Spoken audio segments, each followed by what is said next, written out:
kerak, yupqa bo'lishi kerak. Turmaysizku opa, agarda qarang, bu yerda hozir ikkita gumon bor. Bittasi mana shu endometriyning ichida hosila bor.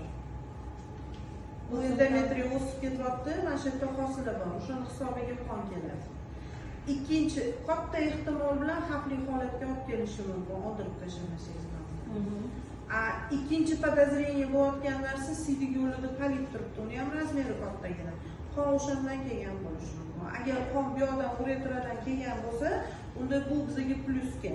Lekin mana bu yerda hozir endometriyni bitta qon tomiri bilan tekshiramizda, ichidagini ko'ramiz. Sasut kirib ketyaptimi, yo'qmi? Tuxumdonlarning holatlari bitta tekshiriladi. Limfa tugullar chap tarafda ozgina qo'lga ilindi, o'ng tarafingizda yo'q. Chap tarafda qo'lga ilinmoqda. Hozir bitta doppler rejimida uzi qilamiz.